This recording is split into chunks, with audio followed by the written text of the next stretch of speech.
Okay, we're going to go over the transcription and translation worksheet and how we actually had to fill in those base pair combinations in order to make a protein. All right, now first I want to review some of the basic understandings that was needed in order to complete this worksheet here. Okay, and yes, I did grab these pictures from that Amoeba Sisters video that I had you watch. So again, please, if you were confused, by all means, go back and watch that video again, as I think it's very helpful here. And again, I think that they have really nice pictures, hence why I'm using them for this discussion here. All right, so if we look at this first part here, okay, remember I asked you to talk about a lot of differences between DNA and RNA, and I think this picture really highlights a lot of the major things. So again, DNA is double-stranded. Okay, it's double-stranded, deoxyribose sugar, and it has the base pairs adenine, thymine, cytosine, and guanine, right? The A, T, C, and G. But with RNA, it is obviously that single-stranded. It is the ribose sugar instead of the deoxyribose sugar, and it has the base pairs adenine, uracil, cytosine, and guanine. So again, the difference being is that we no longer have that T base pair. It is getting replaced by that U. All right, so just want to highlight down here, okay, that if we see the letter C in DNA, its base pair is G, right? So cytosine pairs with guanine, right? So if you see a G, it is paired with C. If you see an A for adenine, it gets paired with T, and T obviously then gets paired with A, right? And again, highlighting, we've got chewing gum and apple tree. Those are our highlighted reminders here, okay? Now, when we look at ribose here, if we have C, we still pair with G. And if we have G, we still pair with C.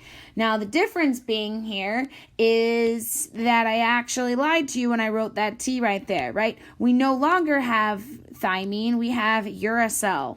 Right? So what it should be is that if we have an adenine, so if we have an A, you write a U. And if you have a U, you write an A. Okay? Now, the only case where we might see something a little bit different might be when we're going from DNA to RNA, right? When we're making that message. So if we're going from something that has a thymine and it needs to get paired, it would still get paired with an adenine. Okay, so T would still get paired with A if you were going from DNA to RNA. Okay, and we'll show an example down lower here.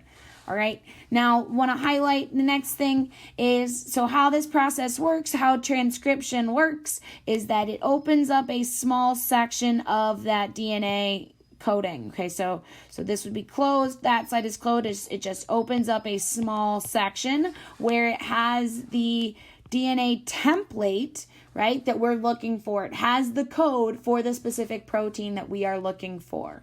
All right, so RNA polymerase comes in and starts building that RNA strand for us. All right.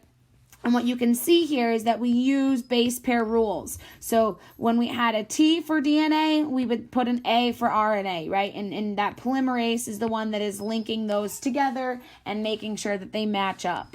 All right. Now, if we go down to the next part, all right. So what happens is that, again, we have the messenger RNA, right? So the mRNA is in the nucleus. It makes that copy, and then again, it sends that message to the ribosome where we can then start building that protein. All right. So what happens is that the messenger RNA, right? So I'll write that down for you. The mRNA is right here, and it passes through that ribosome. Okay, it passes through that ribosome. And basically what this does is it sends a message out and it says, hey, match up, right? It says, hey, match up. Okay, so by that I mean, if you look here, we have those specific codons, right? So those three letters, we have A, U, G for this example, right? So when it sends out that message, hey, we need to match up, right? We look for the one that's going to match up perfectly. So A matches with U, U matches with A, and G matches with C, right? So that tRNA, that transfer RNA, comes and says, hey, I'm going to match up. right? And so when it matches up, we can see down here in this picture, when it matches up, it links its amino acid, right? So that amino acid came from this tRNA, okay? It linked. And then the next message came in, right? So then they started to link together, and you can see that the next guy is going to come in, and they start linking together, right?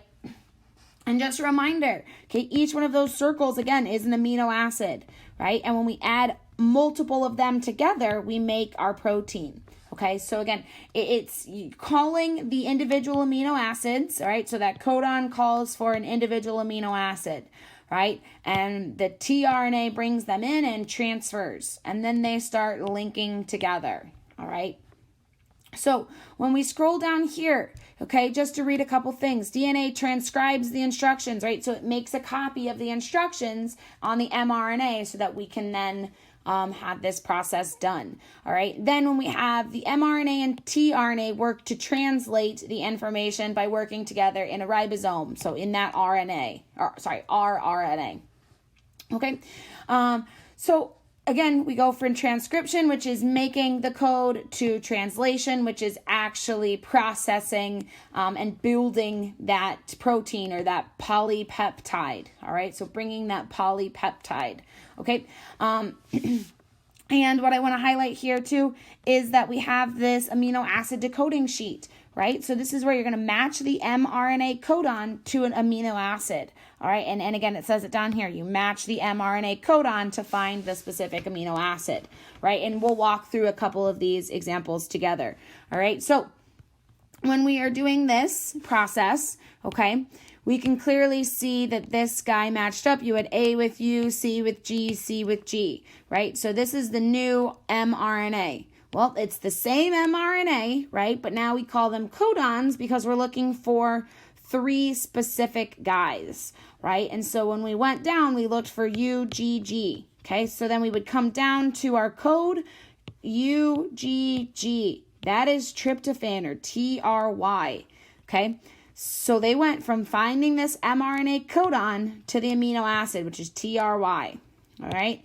And that amino acid adds to the large polypeptide chain, all right? So when we have our codon here, we've got to look for the anticodon or the tRNA that's going to be the one that actually matches up, right? So when we have U, it matches with A, G matches with C, and again, G matches with C. And what you're going to notice here is that anticodon is going to be identical or very, very similar to the original template DNA.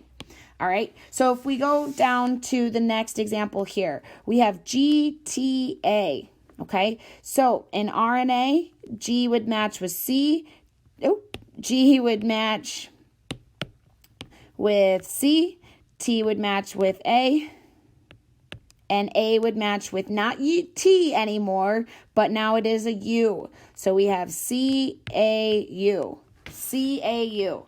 So if we scroll on down here, we go CAU, histidine, all right? So you could just shorten it HIS, right? And that's the specific codon for histidine. But now, once we figure out our tRNA, histidine then starts linking together, right? And again, linking together to form that polypeptide or protein chain. So C would match with G, A would match usually with T, but now it is with U, and U matches with A. So what you're going to notice here is that those 3 are very similar to the anticodon code, right? The only difference being we don't have a T, we have a U, all right? So now if we go to the next one, CGG, that would be GCC. GCC, nothing different here. We scroll down. GCC, right? So GCC, and that matches with this one called glycine or GLY. Okay, so GCC matches with GLY. And GLY is going to link up with our polypeptide chain made up of TRY, HIS, and now that GLY. All right, so the anticodon that's going to bring that GLY is made up of CGG. All right, CGG. And we'll do two more here. All right, TAC. That now matches with AU, again, because we're in the RNA, AUG. So AUG. We scroll on down, AUG. Methionine, or MET. All right, so MET.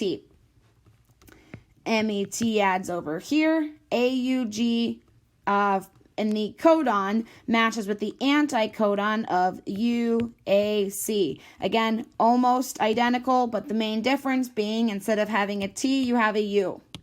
Right? And for our final example here, we have TGA. So that's going to be ACU. ACU. We come on down to our codon, ACU. That's thurone or threonine. Okay, so THR, right? So our anticodon is going to be UGA. So again, almost identical, except for the major difference being this was a T, and we had to replace it with a U. All right.